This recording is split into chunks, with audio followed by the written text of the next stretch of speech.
kapatid, nandito na naman po si Malo de los Santos at magbibigay tayo ng reaction dito po sa pag-uusap ni Daddy Frankie at ni Aling Ansing. Ano? In fairness po si Ansing dahil alam niya po na nagkamali siya. Yun po dito yung hinangaan ko po kay Ansing na akala natin na kahit ganyan siya kung magsalita parang mataray, sinasabi nga na walang isip. Pero in fairness po, mga kapatid, dahil marami pong humanga sa ginawa ni Ansing na alam niya na nagkamali talaga po siya. Pero hindi natin po tawag doon maiaalis na masaktan talaga ang damdamin niya dahil talaga pong nasaktan at na-open talaga po si Aling Ansing. 'Di ba? Kahit sino man po kayo mga kapatid, kung kayo ang kalagayan ni Ansing, sa totoo lang po, masasaktan din po kayo na yung bang pagsasabihan, kasi tayo po mga kapatid, nauunawaan natin dahil tayo po ay mga content creator, alam natin po kung ano po talaga ang katotohanan, kaya nasasabi natin. At ito po bilang isa pong kapatid ng beneficiary ay lahat ng salita na masasakit talaga ay natanggap niya. Dahil alam ko po buong mundo na followers ni Daddy Frankie ay talagang naiinis sa kanya. Wala ako nakitang talagang positive ang mga sinasabi about Ansing. Pero in fairness po the more you hate, the more you love, 'di ba? Dahil alam niyo po kay Daddy Frankie ay talaga pong pag Ansing ang pinag-uusapan diyan sa pamilya ni Oliver, talaga pong viral. Kaya nga po ang masasabi natin, the more you hate, the more you love, 'di ba? Kahit po tayong galit na galit, pero po pinapanood natin dahil inaabangan kung ano naman po ang susunod. Ngayon po ay mga kapatid, mayroon po tayong iparirinig sa inyo at yung hindi pa po nakapanood kay Daddy Frankie, ito po yung kinausap ni Daddy Frankie po si Nanay Ansing. Ayan po.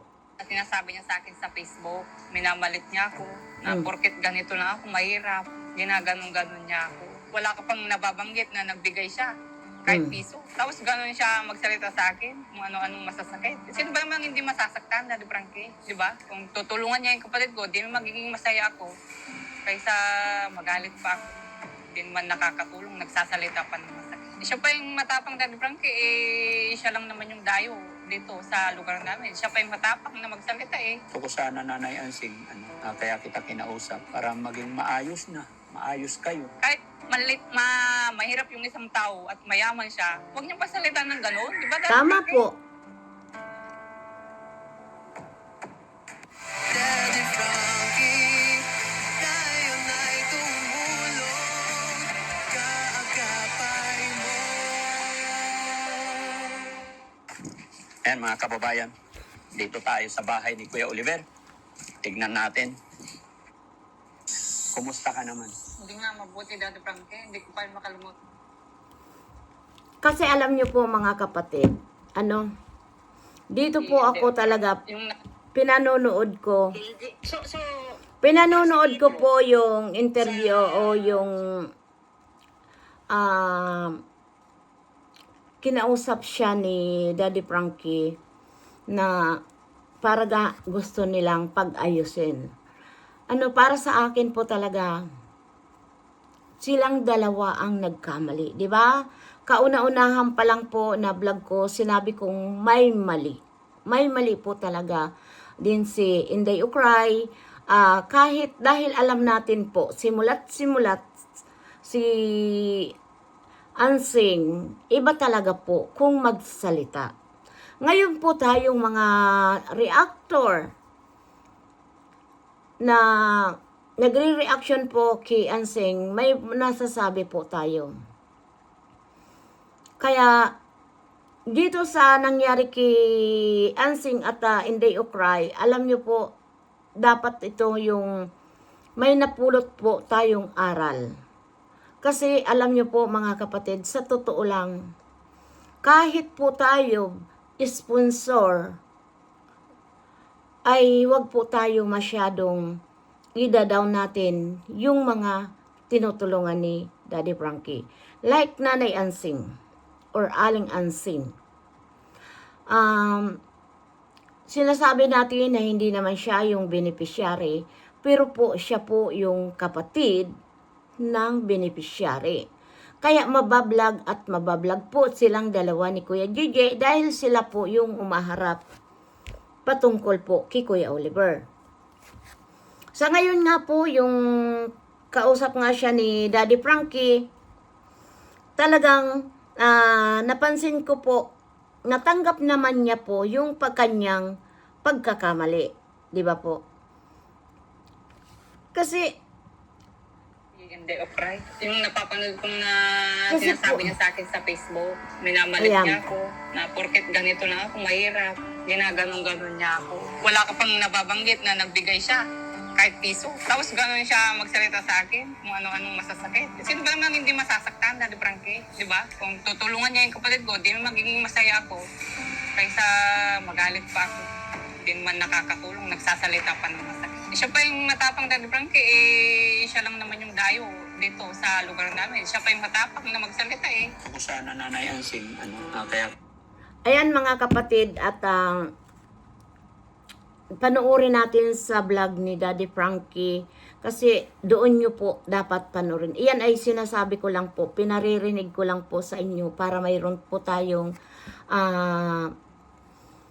tawag doon yung resibo, sabihin na natin. Mayroon tayong, pero ako kasi po, the more po ako na nagsasalita ako sa mga napapanood ko dahil alam ko naman po mga kapatid, na kayo po ay napapanood nyo na kay Daddy Frankie, ano? At ako dito po, nagbibigay lang po ako ng opinion po sa usapin ng ni Inday Ukray at ni Nanay Ansing dahil in fairness nga sinasabi ko na alam niyang nagkamali si Ansing. Kaya doon po, nakakahanga din po. Hindi puro hit na tayo na bawat na lang pagdating kay Ansing, galit tayo. Kasi po alam niyo po mga kapatid, ako binabase ko lang po sa sitwasyon kung ano yung napapanood ko. Gaya nga ng sinabi ko na sana hindi na pinatulan para hindi umaba. At doon po, sinasaalang-alang ko po yung sitwasyon po nung mag-asawa. Si Daddy Frankie at ni Aling Rachel. Diba? Dahil yung sitwasyon po, nakita natin na hawak-hawak na si Inday Ukray ni Mami Rachel or ni Aling Rachel dahil gusto nang sugurin si Ansing. No? Doon po sa sitwasyon na yun na napanood ng mga viewers, talagang nakita ko talaga na hindi nakakibo. At si Daddy Frankie po, sa likod niya, nagsinisinyas niya po yung kamay niya. Pero wala pa rin po. Dito, alam ko po, minsan tayong mga reactor, content creator, gumagawa tayo na para mapanood. Di ba? Pero po, kapatid ng beneficiary, hindi po talaga dapat natin sila patulan. Lalo na kay Nanay Ansing, isinaalang-alang na lang. Dahil alam niyo po, si Nanay Ansing po, Aling Ansing, nanonood yan sa atin. Ngayon, nasasaktan siya. Ngayon ko po nararamdaman, nasasaktan siya kung ano po yung mga sinasabi sa kanya, no? Kaya nga, ngayon nag-uusap kami minsan ni Sis Bupel na hindi talaga maganda na raramdaman namin yung sakit kapag nagbibigay kaming opinion kay Nanay Ansing. Kaya, sana, yung mga sinasabi ko na tusong palaka, Nanay Ansing, at sa totoo lang talaga, Nay Ansing, naiinis talaga kami pag once na ano, pero wala kaming magawa. At hindi ko naman gagawin na mahirap ka na nga, ingungud-ngud pa kita sa kahirapan. Hindi po. Ang masasabi ko lang sana, Nanay Ansing, kaunting ano lang, adjust lang ng iyong ugali. Kasi talaga po, maraming nagagalit po sa'yo. Pero ganun pa man,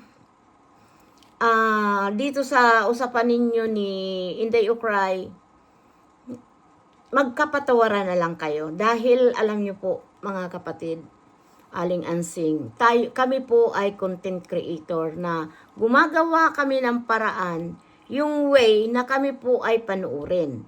Ano? At ako naman po, panuurin o hindi, alam nyo po, hindi ko kaya pong mang-insulto talaga ng bunggang-bungga sa isang tao na alam natin po na mahirap pa. Ito po ang mga katanungan natin, mga viewers. Bakit tayo tumutulong sa isang tao gaya kay Ansing? Dahil iyan po ay natulungan na namin ni Daddy Frankie, ng mga iba po ang mga sponsor. Tapos ganun-ganun lang po na iinsultuhin namin. Parang doon ko po naiisip na dahil sa views ay mga hamak tayo ng tao or yuyurakan natin. Hindi po. Naririto tayo para sumuporta kay Daddy Frankie para sa mga tinutulungan. Ano? Pero hindi yung tayo po ay yung manlait, 'di ba? Na kasi narinig natin yung mga sinabi, the more kay Ansing, yung sabi niya, rito kada, ganyan-ganyan. Pero po, si Inday Ukray, yung tatawaran mo o bibilihin mo yung pagkatao ni Ansing, I think malaking, ano po yun, pau po, kung ano po, butas. Doon tayo nabutasan ng mga viewers dahil marami po talagang nagalit na parang kahit po si Ansing mahirap yung bibilihin mo ang pagkatao. Sabi nga ni Daddy Frankie, parehas may mali. Tama po, parehas may mali. Dahil sabi nga namin, sabi ko sa una kong vlog, kung sa akin gawin ni Ansing, dahil may nasasabi din po ako, sorry na lang, Nanay Ansing, kami po ay content creator. Pasensya na lang po. Yayakapin ko siya. At sa totoo lang po, mga kapatid, may nagsasabi po na tulungan mo na lang, Ma'am Maludil Santos, kung gusto mo. Doon sa nagsasabi po na hindi ko naman po ito ay inuulit-ulit. Doon sa nagsasabi po na tulungan ko si Ansing, natulungan ko na po. Huwag kayo pong mag-alala dahil ang pagtulong po natin sa mga kababayan natin, hindi na natin kailangan balik-balikan na tinulungan natin. Ang mahalaga po, nandyan yung tulong na sana sabi ko nga, pahalagaan, pagyamanin ni Nanay Ansing dahil hindi naman po abang buhay na may tutulong. Di ba po? Gaya na nga po sabi niya, kung hindi kikuya niya, hindi po siya nagkapera. Yun po, Nanay Ansing, binabalikan ko lang yung mga sinabi mo. Pero dito, sa sitwasyon ninyo ni Inday Ukray, makapagpatawaran na lang kayo. Dahil alam naman natin po na pag si Aling Ansing po at yung pamilya po, viral talaga. Sa totoo lang po. Sabi ko nga, the more you hate, the more you love, Nanay Ansing. Kaya kung ano man ang nasasabi namin sa iyo ng mga content creator, sorry. Dahil minsan sa pagkukontent namin sa iyo, pagre-reaction namin sa iyo, minsan po na nasasabi namin po yung nakikita namin at yung napapanood namin sa mga vlog ni Daddy Frankie. Kaya kung mayroon man kaming nasabi sa iyo, pasensya na dahil alam ko masakit po talaga yung tayo'y nakaka-offend. Kaya minsan nga po, iniisip ko rin yun na nasaktan o ganun. Kaya minsan nga sabi ko, pupunta ako rin yan. Titingnan ko rin kung ano po talaga si Ansing, di ba? Na kung ganun po, sabi nila, marami nagsabi, baka awayan din ako. Hindi po. Dahil kung tayo po ay nagagalit sa atin ng isang tao, kung tayo po ay papansin na natin at magagalit din tayo, away nga po yun. Pero kapag once nga po na galit at tayo po ay kalmado na hindi natin papatulan, hindi po iyan ay matutuloy. Oo, tanggapin natin na na may masabi sa atin si Ansing dahil po yun sa mga content natin. Nasasaktan po yan. Bilang isang sinasabi nga niya kung mahirap lang sila, di ba? At bibilihin siya, yung parang babayaran ang pagkatao niya. Doon po na saktan talagang sobra-sobra si Ansing. Alam ko yun dahil kahit nga po ako parang tumindig ang balahibo ko po nung marinig ko yun. Kasi may tamang paraan. At saka yung sinasabi niya nga nasa teritoryo siya, tama naman po yun. Na hindi dapat tayo, nagpunta lang tayo doon. At minsan po talaga, inay-inay. Kahit nga sabi ni Sis Bupel, ay sana nga, iisa ang opinion namin dalawa. Dahil alam namin, dito sa social media, na kailangan tayo nagpapakumbaba. At kung may mga issue, hindi tayo basta-basta pumapatol. Sa karanasan ko po, mga kapatid, ito yung napulot kong aral na hindi po tayo yung sugod ng sugod. Ganun po talaga. Kailangan kaunting pasensya talaga. Na kung ano man, di ba, ang daming basher. Normal po ang maraming basher. Lalo na sa amin pong mga content creator. Pero, kailangan po natin silang ignorin. Huwag na lang natin patulan dahil kung papatulan natin, hahaba po yan. Yan, hanggang dito na lang mga kapatid. At sabi ko nga, the more you hate, the more you love, Nanay Ansing. Pasensya na dahil alam mo naman kami ay mga content creator at yung mga ito pong kinikita ko dito sa social media ay iyan po ay pinangtutulong ko po mga kapatid. Hindi naman ganun kalaki.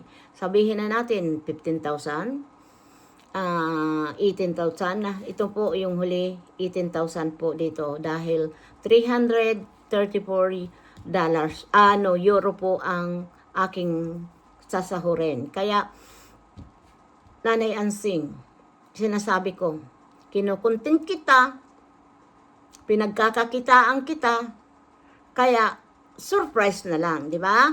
At ito nga kay Kuya Gigi yon.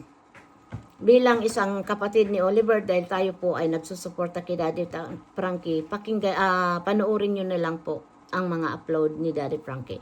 Marami pong salamat at sana po ay suportahan natin si Daddy Frankie at ang team ni Daddy Frankie at si Aling Rochelle vlog, ayan. At syempre naman po yung hindi pa po kayo nakasubscribe kay Malo de los Santos, please subscribe po Malo de los Santos, pindutin nyo lang yung all button para lagi kayong updated sa aking mga video. Ano po mga kapatid, thank you so much po sa inyong lahat. We love you sa inyo. At siyempre po, suportahan din po natin si Inday Ukray dahil isa po yan sa mga reactor ni Daddy Frankie. Marami pong salamat. Bye-bye. We love you.